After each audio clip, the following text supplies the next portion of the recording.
So guys, welcome back to video number 2 of the full flight video to Juneau Airport in Alaska. I hope you enjoyed the last video and I hope you will enjoy this one just as much.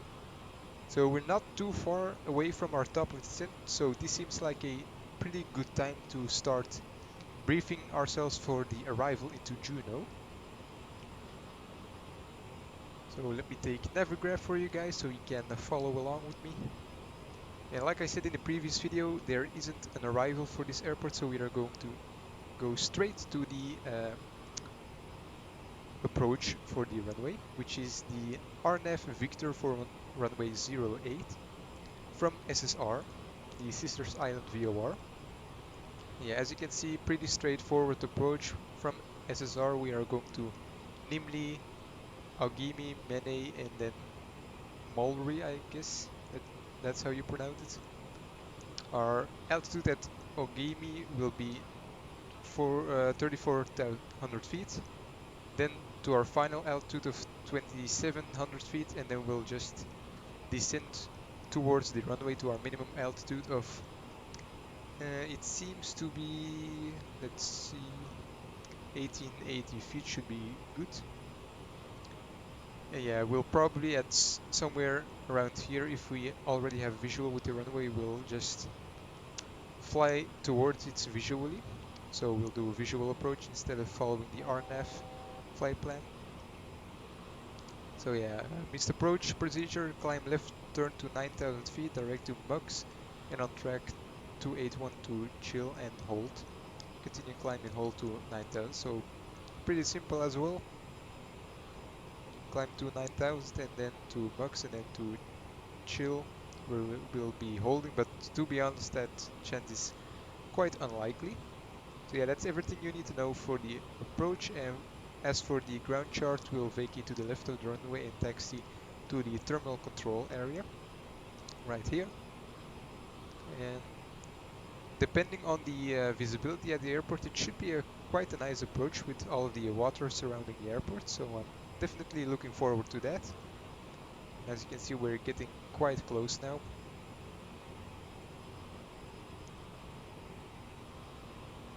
Yeah, still 35.3 nautical miles towards the top of descent, and we are currently traveling at a ground speed of 496 knots. So that's quite fast, but that's also thanks to the quite strong tailwind that we have right now. So here we are at the top of drop. I've already selected our initial altitude of 3,400 feet, so we'll go ahead and start the descent. And there we have the visual guidance on the ADI, which we'll follow.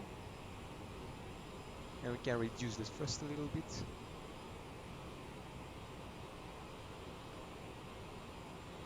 I believe you descend the CRJ at approximately 280 to 290 knots, so that's the speed we'll aim for.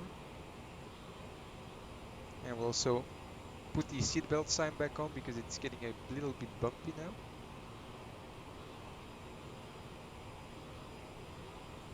You can see the VNAV profile is a bit all over the place now, going up and down as the wind is changing outside. And you can also zoom in on the navigation display a little bit. The approach should come into view any second now.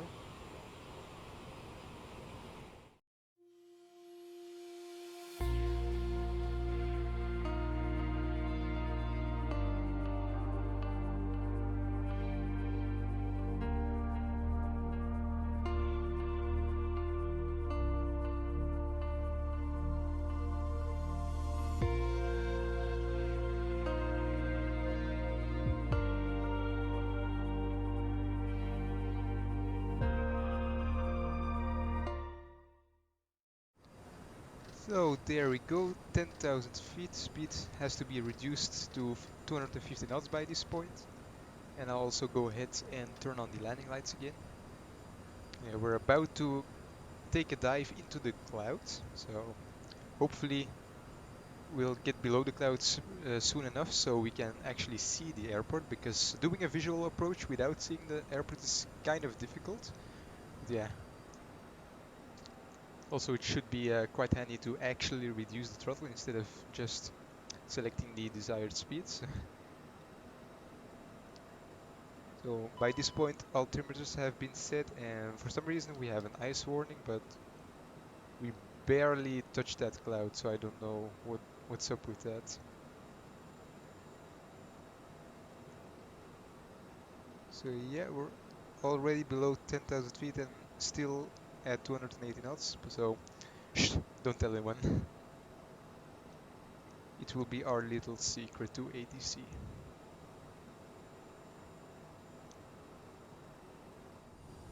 So looks like we'll be heading through some clouds, and according to the temperature gauge, it is quite cold outside, below 0 degrees, so that seems like a good moment to turn on the anti-ice now. There we go, we are in the clouds. We're outside again, so a bit of cloud surfing here. And we are now turning towards the initial, or not really the initial, but the initial waypoint for the final approach to runway 08. And I'm going to increase the descent rate just a little bit, even though the VNAV says that we are on target. And I'm also going to set the speed buck to 200 knots already, as a visual reference for later on. And there we go. We can see that what's normally water is now completely frozen. And you can see here the boundary between ice and water. And we should be able to see the airport to our right in just a moment.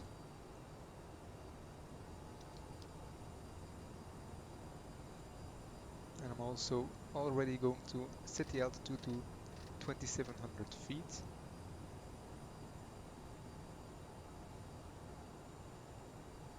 And once we get closer to the initial waypoint, we'll start slowing down as well.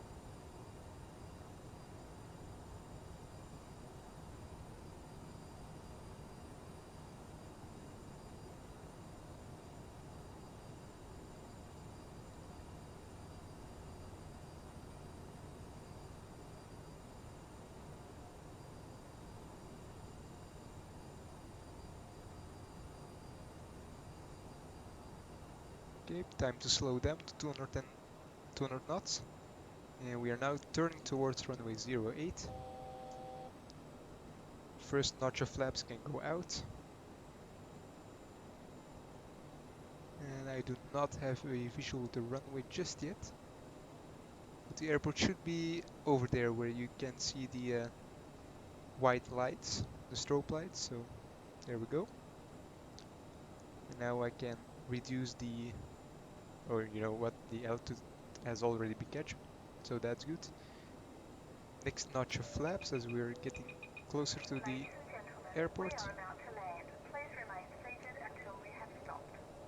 And we'll start descending towards our final altitude now of 1,800 feet.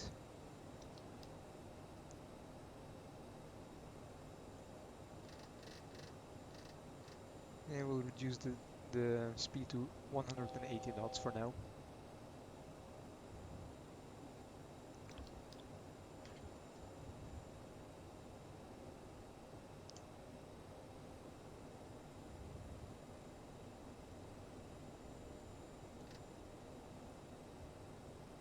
Okay, next notch of flaps. Trusty versus gang, be armed again.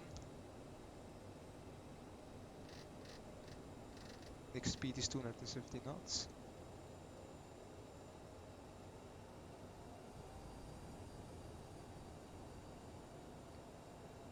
Yeah, now I have a visual with the runway, so we'll have to do a slight maneuver in a few moments. And I'm just gonna keep descending at this rate and extend the gear and the next notch of flaps. And I'm also going to set the VREF speed now of 141 knots.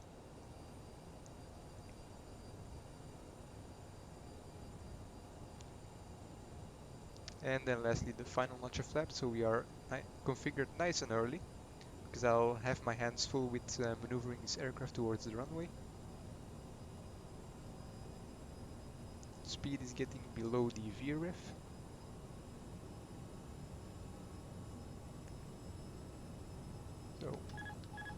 let's take over from the autopilot now. Flight director, we don't need that, that's only going to be distracting now. And let's make our way towards the runway now.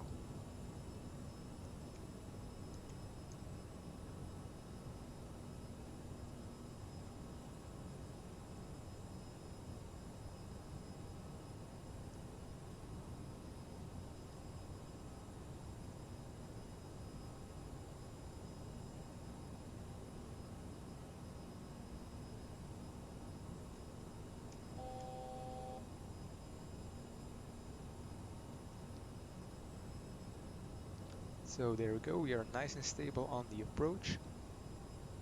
The turn towards the runway will be quite a last minute one, since you can see those hills right in front of the runway.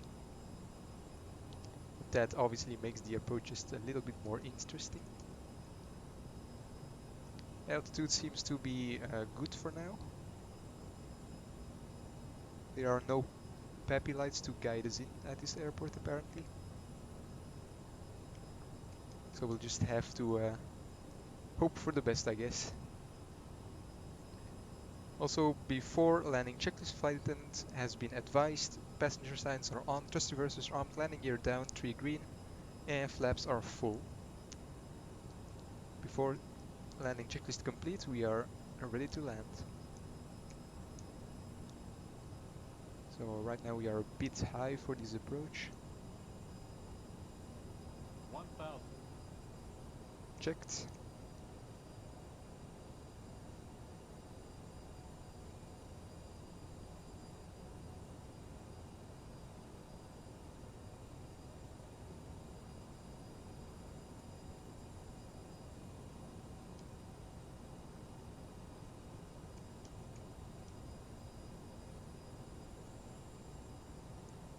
And we'll start turning towards the runway right now. 500. Speed is still looking good, everything else as well. Altitude is still a bit high, it seems. Sync rate. 300.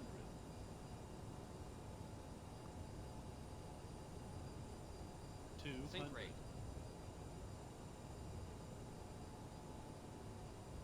100. Sync rate.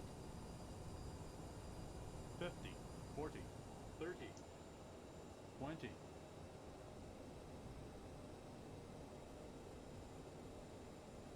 10.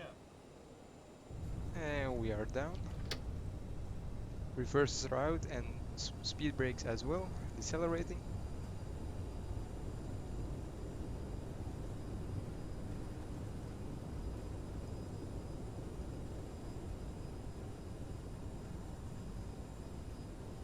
Knots, reversers can be stowed again. And we'll try to exit the runway right here. And apparently that bug still hasn't been fixed of the flight attendants that say everything twice, so that's kind of annoying. Landing lights and strobe lights can go off and we'll start making our way towards the gate. Flaps and speed brakes can be retracted. And we'll start powering up the APU again. So guys, welcome in at Juneau Airport. I think that was not really a bad landing, a bit floaty I would say, but I wouldn't say it was a hard landing. It seemed quite soft actually, and I always like soft landings, so that's great. Could barely see the runway due to all of the snow that's lying around here, but eventually we managed to get the aircraft down safely, so that's great. So yeah, we'll go right ahead and taxi towards the gate. There we go, we can see some jetways over there. And I'll wait with the autopilot until we get a little bit, I'm sorry, what do I say? I will wait with the APU until we're a bit closer to the gates. Not the autopilot, obviously.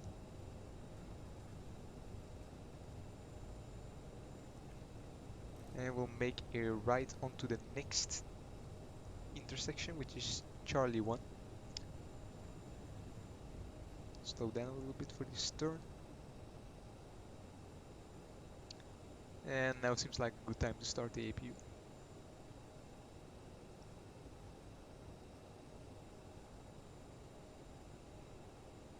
So I can barely see the taxi lines here.